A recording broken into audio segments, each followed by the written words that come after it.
선박 등기 등록 실무 마지막 4시간째 강의를 시작하겠습니다. 여러분 지금까지 선박의 등기와 등록에 대해서 많은 말씀을 드렸습니다. 사실 저도 이 코로나 때문에 이제 이런 비대면 이런 강의를 처음 하다 보니까 굉장히 좀 어색하기도 하고 또 직접 이렇게 대면하면서 하던 것과는 상황이 많이 달라져서 조금 강의가 매끄럽지 못하거나 좀 여러 가지 미숙한 점이 많습니다. 그런 것을 좀 이해를 하시면서 들어주시면 감사하겠습니다. 그리고 내용 자체도 굉장히 좀 딱딱한 내용이다 보니까 더더구나 강의하는데 굉장히 어려움이 있다는 점을 좀 말씀을 드립니다. 지금까지 이제 선박을 등기하고 등록해서 이렇게 하는 여러 가지 도입하는 과정을 설명을 드렸는데, 자, 이것이 이러한 절차들이 전부 다 결국은 마지막에 무엇을 하기 위한 것입니까? 선박이 이제 영업을 하기 위해서 지금까지 이렇게 그런 복잡한 절차를 거쳤죠. 그럼 이제 마지막으로 이 선박의 목적은 영업을 하기 위한 영업 허가를 따내는 것입니다. 그것이 이제 해운업 등록을 하는 것입니다. 해운업. 해운업이라는 게 이제 해양수산부에다가 각 선박의 종류와 하고자 하는 사업의 종류에 따라서 원하는 그런 사업을 등록을 하고 허가를 받아내는 것인데 그것이 이제 해운업을 등록하는 절차입니다. 자, 그럼 지금부터 해운업을 등록하는 이 절차에 대해서 말씀을 드려보겠습니다. 자, 해운업, 근데 해상운송업이라고 하죠. 이게 줄여서 해운업이라고 합니다. 자, 이 종류가 많습니다. 자, 여객을 하기 위해서 하는 것은 여객 운송 사업입니다. 그 다음에 화물을 운송하는 것은 화물 운송입니다. 근데 화물에도 보면은, 국내에서 외국에는 나가지 않고 국내에서 움직이는 화물만, 운송을 하겠다라고 하면 이거는 내항 화물 운송 사업이라고 그럽니다. 그 다음에 외국으로만 다니면서 화물을 운송하겠다라고 하면 그거는 외항 화물 운송 사업이라고 합니다. 그런데 외국으로 외항 화물 운송 사업을 하는데도 또 나눠집니다. 그러니까 컨테이너만 운송하는 사업을 하겠다. 그럼 컨테이너 선박을 도입하겠죠. 그것은 컨테이너선은 일명 우리가 전기선이라고도 말하지 않습니까? 그래서 외항 전기 화물 운송 사업이다라고 이렇게 하고 거기에 그런 등록을 하게 됩니다. 그 다음에 컨테이너 이외에 부전기 화물을 컨테이너 이외의 화물을 운송하겠다라고 하면 이거는 부전기 화물 운송이라고 합니다. 부전기 화물 운송 사업이라고 그래서 부전기 화물 운송 사업을 등록을 하게 되는데 부전기 화물이라는 것이 참 적절한 그런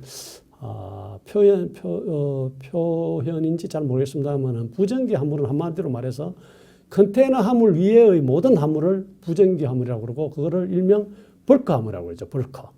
근데 벌크 화물은 또 종류가 많이 있죠.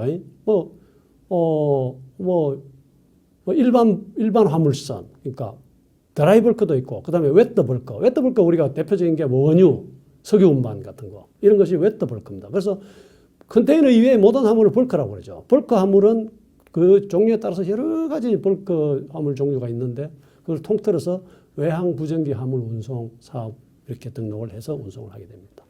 그 다음에 이제 여객과 화물 운송 외에도 또 어떤 사업이 있을까요? 어업을 하는 어선, 그죠? 어선도 있잖아요, 그죠? 어선도 보면 국내에서만 우리는 이제 어업을 하겠다라고 하면 이거는 연안어업이라고 합니다.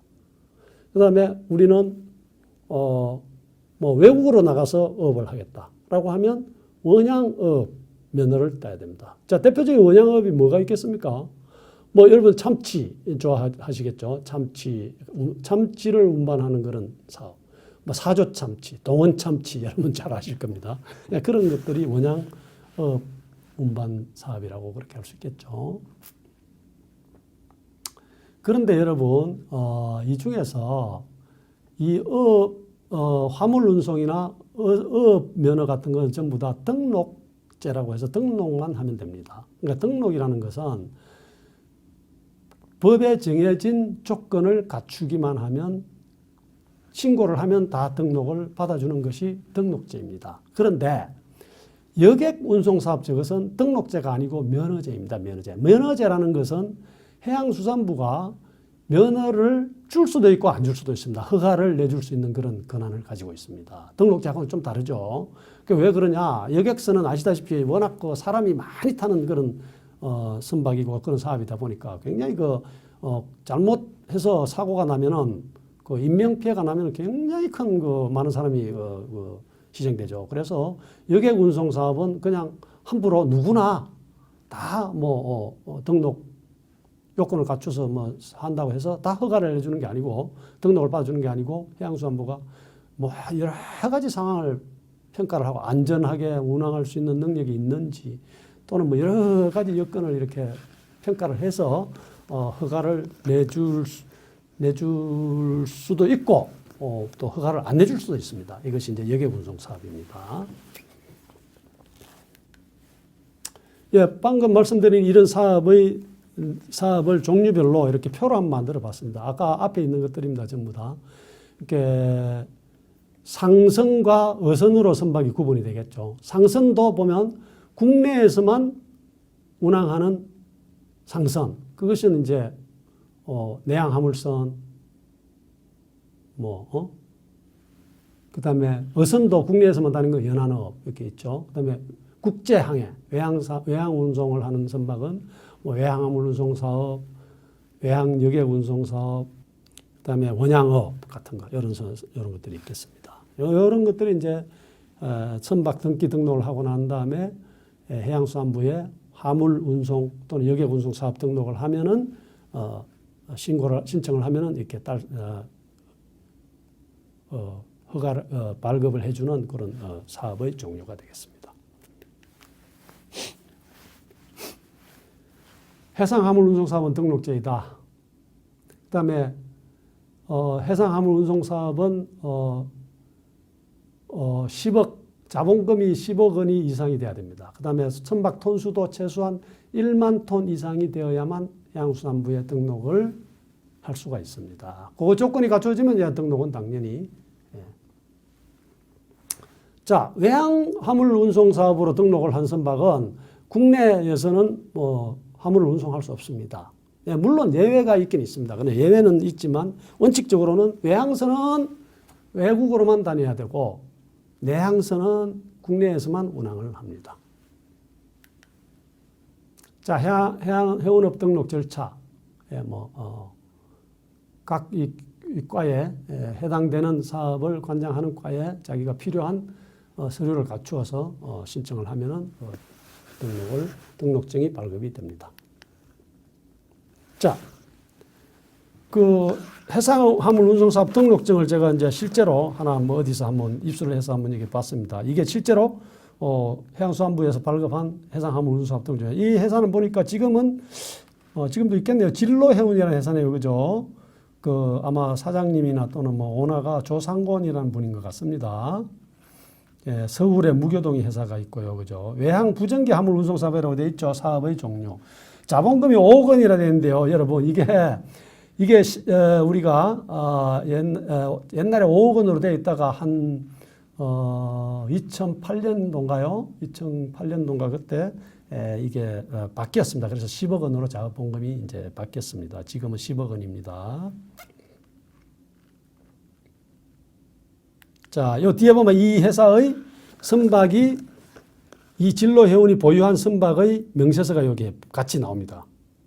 또 이 보면 화물선, 외항 화물선이죠, 그죠? 있고 2007년도에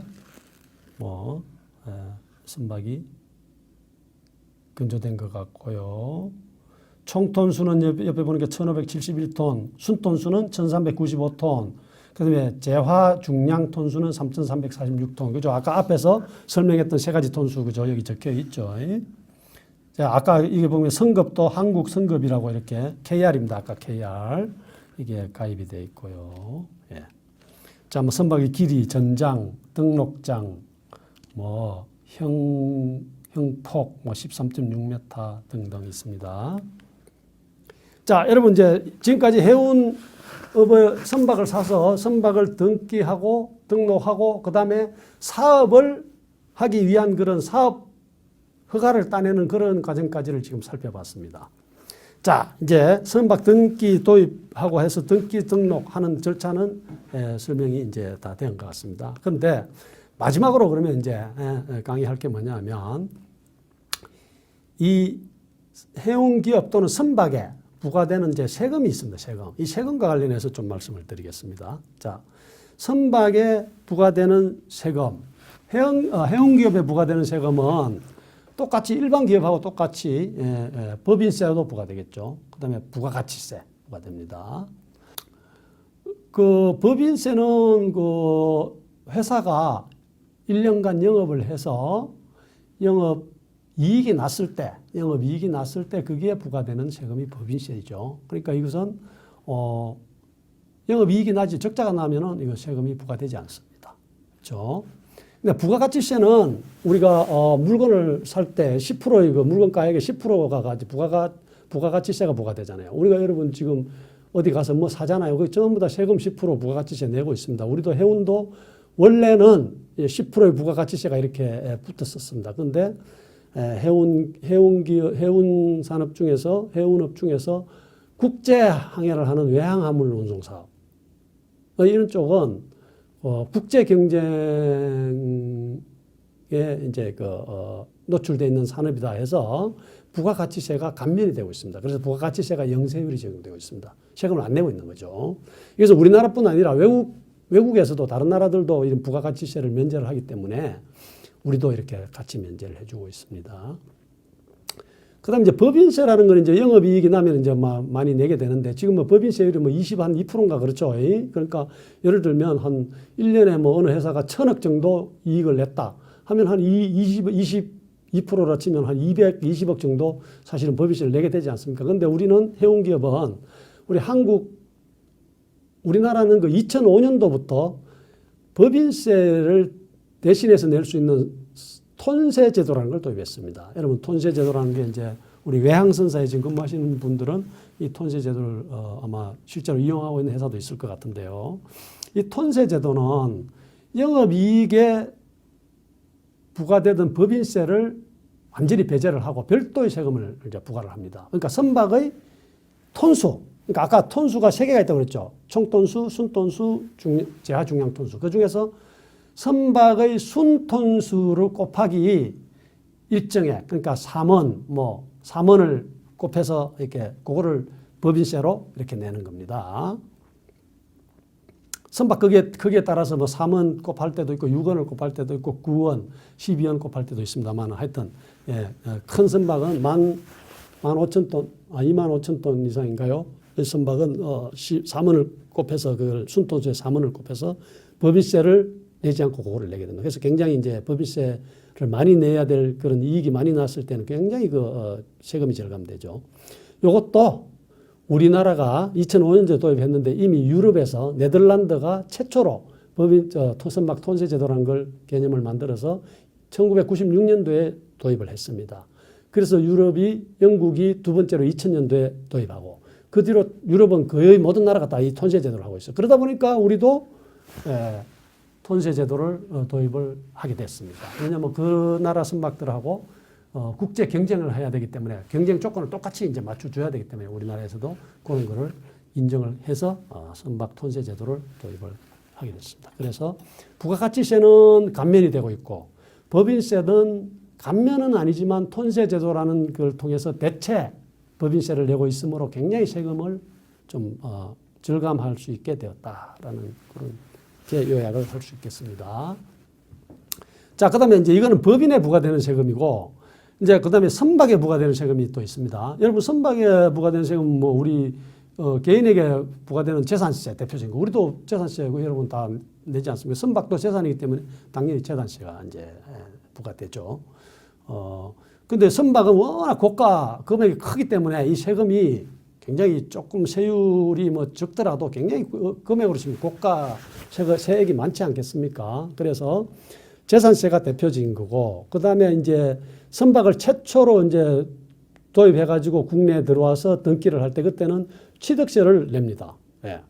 여러분, 우리 집 같은 거 사면 여러분 다 취득세 다 내죠. 이것도 마찬가지로 취득세 냅니다. 그 다음에, 어느 또 취득세 법원에다가 등기를 할 때 취득세를 내고요. 소유권을 취득할 때는. 그 다음에 해양수산부에 등록을 하러 가지 않습니까? 그럼 또 등록세를 또 냅니다. 등록세. 이건 한 번만 내고 마는 겁니다. 등록세와 취득세. 재산세는 매년 나오죠. 그죠? 매년 7월 1일부로 이렇게 부과되죠. 우리 일반 재산세하고 똑같습니다. 그 다음에 이제 거기에 부과되는 소방세라고, 옛날에 소방세라고 그랬습니다. 공동시설세도 있고, 지방교육세 이런 거는 이제 등록세, 취득세에 부과되는 그런 세금입니다. 자, 이런 선박에 부과되는 세금이 있습니다. 자, 그런데 지금 이제 선박에 부과되는 이런 세금이, 우리나라에서 지금 아까 이야기했던 이런 세금들이 등록세 하나만 빼고 지금 다 영의 세율, 다시 말해서 감면이 되고 있습니다. 세금을 안 내고 있다는 이야기죠. 자, 그럼 왜 어떻게 해가지고 이 세금을 안 낼 수 있는가라는 이야기를 하게 해보겠습니다. 우리가 이제 우리나라가 2000 뒤에 연도가 나오나요? 2002년도인가 아마 그럴 것 같은데 제주 선박 등록 특구 제도라는 걸 도입을 했습니다. 이 제주 선박 등록 특구 제도는 한마디로 말해서 앞에 나왔던 선박에 부과되는 이제 세금 있잖아요. 이 등록세, 취득세, 재산세, 공동시세 이런 것 중에서 이 세금들을 감면해 주기 위해서 도입한 제도입니다. 그 중에 등록세 하나만 최초 선박을 등록할 때 한 번만 내고 나머지는 전부 다 감면을 해줍니다. 제주 선박 등록 특구 제도에 의해서. 제주 선박 등록 특구 제도라는 것은 제주도에다가 선박을 등록을 하는 겁니다. 그러니까 제주도에 선박 등록 특구가 지정이 돼 있어요.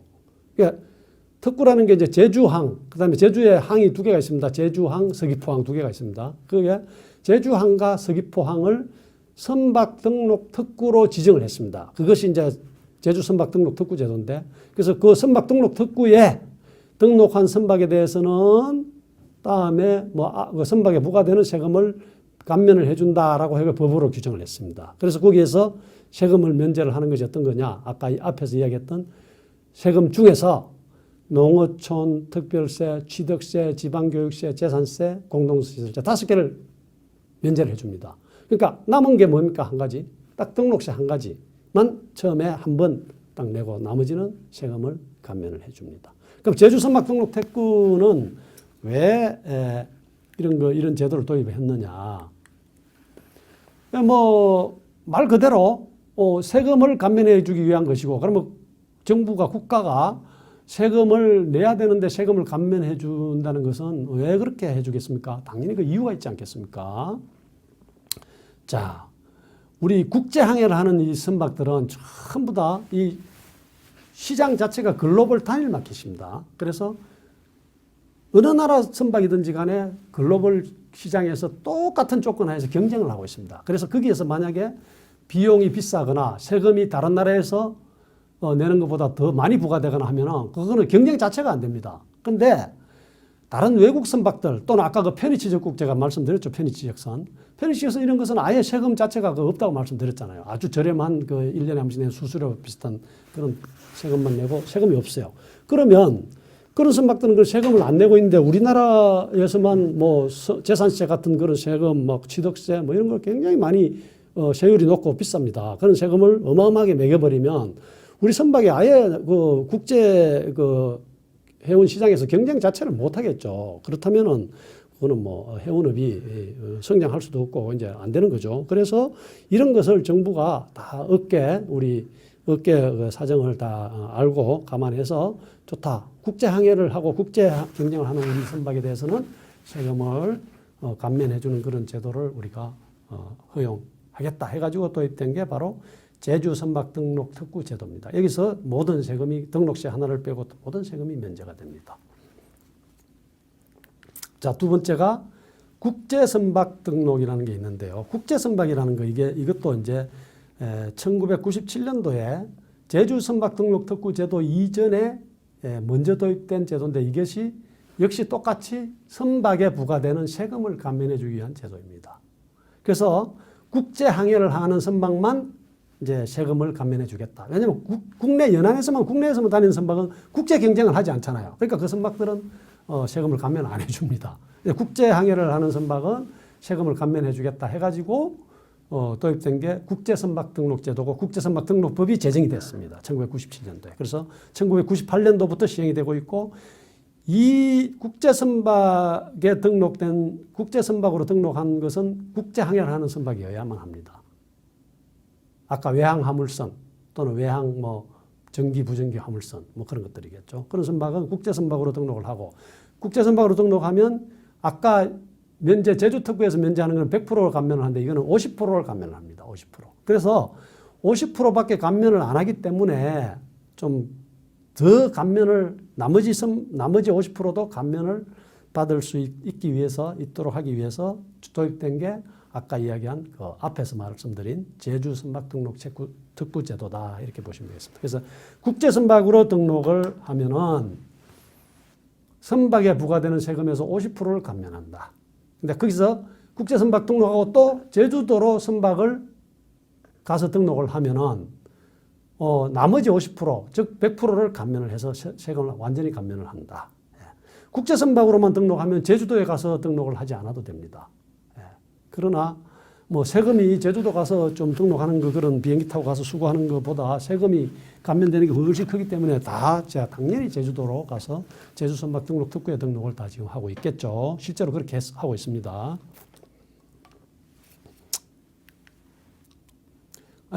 국제선박 등록 대상 선박은 제가 아까 말씀드렸습니다. 왜 국제항해를 하는 선박이어야만 합니다. 그러니까 국내에서만 다니는 선박은 국제선박 등록을 할 수가 없습니다.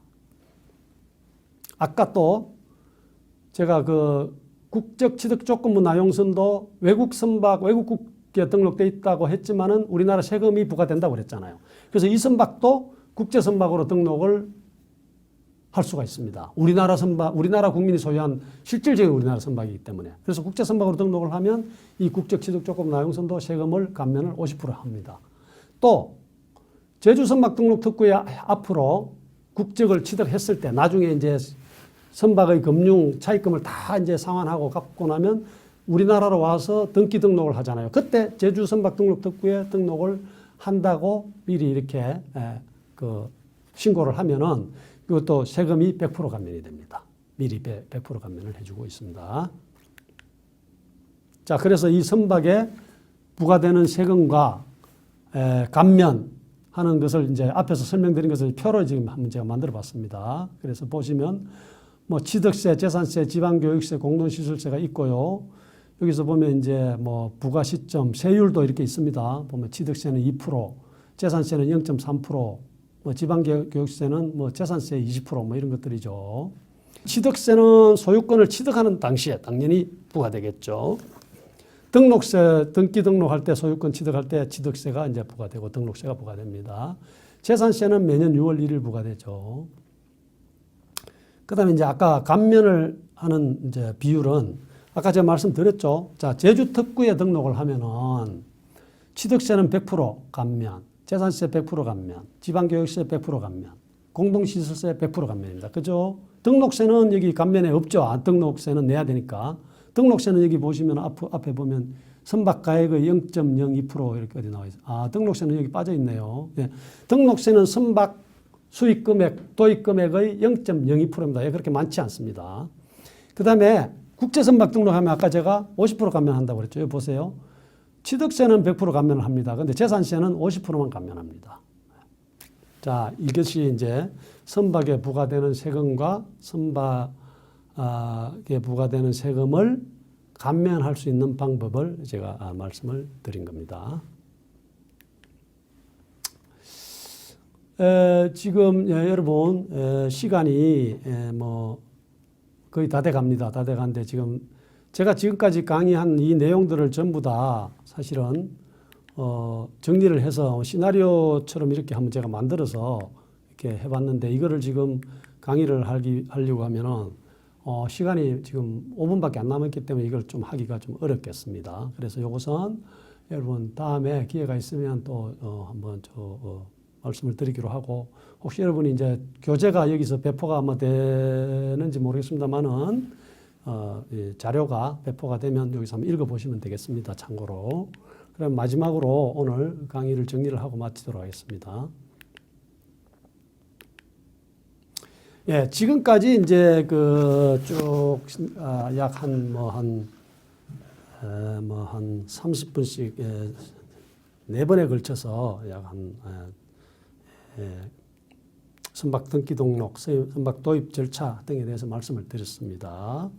자, 지금까지 쭉 한 것을 한번 요약을 해보면 이렇습니다. 우선 선박을 인수하고 등록 절차를 가장 짧은 기간에 한치의 오차도 없이 끝내야만 불가동으로 인한 막대한 손실을 피할 수 있으며, 이를 위해 사전에 치밀한 계획과 준비를 하여야 한다.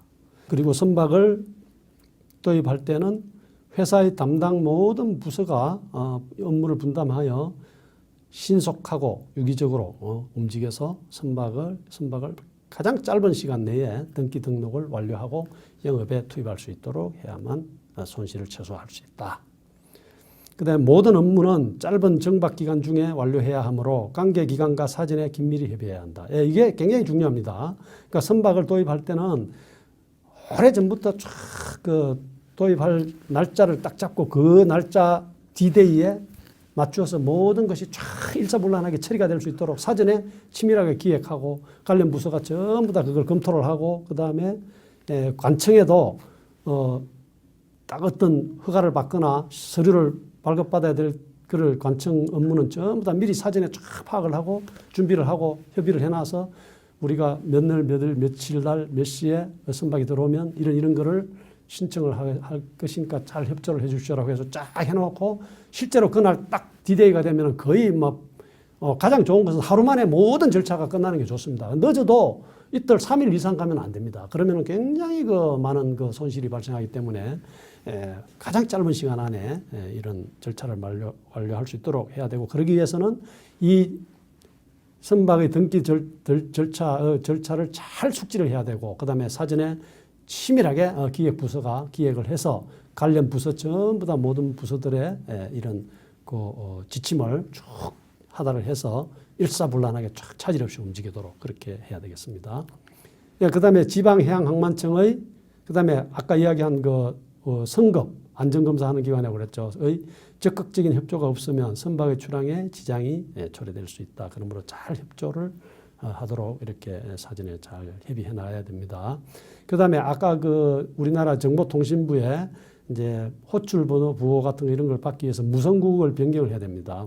레이더 신고하고. 요거는 굉장히 좀 시간이 많이 걸린답니다. 저도 안 해봐서 모릅니다만은. 그래서 이거는 아주 오래 전부터 미리 쭉 해가지고 잘 선박의 도입 시기에 적기에 바로 이것이 업무가 마무리될 수 있도록 한다. 다른 것 아무리 잘해도 이거 통신 이게 허가가 안 나면은 선박 운항할 수 없죠. 총톤수 측정은 선박의 선적항과 상관없이 입항한 항만에서 아무 데서나 실시할 수 있습니다. 수입 통관을 하지 않은 BBHP 또는 선박 미수입 사실 확인 절차를 거쳐 국적을 취득한 선박은 국내 최초 입항 시 반드시 수입 통관을 하고 해양수산부와 법원에 이를 통보해야 한다. 여러분 이게 특별히 중요합니다. 굉장히 중요하죠. 이거 안 하면은 큰일 납니다. 밀수로 처벌받습니다. 밀수로. 실제로 밀수로 걸려가지고 겨우겨우 이렇게 소명을 잘해서 고의성이 없었다는 게 인정해서 처벌은 안 받았습니다만은 굉장히 많은 곤란을 당한 사례가 많이 있었습니다. 그래서 요거는 잘 잊어버리지 말고 해야 됩니다. 국제 선박의 등록은 선박의 세에 대한 세금의 면제뿐만 아니라 톤세 선택 시 기준 선박의 요건이 되기도 하므로 선박 등록 후 빠른 시일 안에 국제 선박으로 등록한다. 굉장히 좀 전문적인 겁니다만은 여러분 이 정도 아시면 되겠습니다.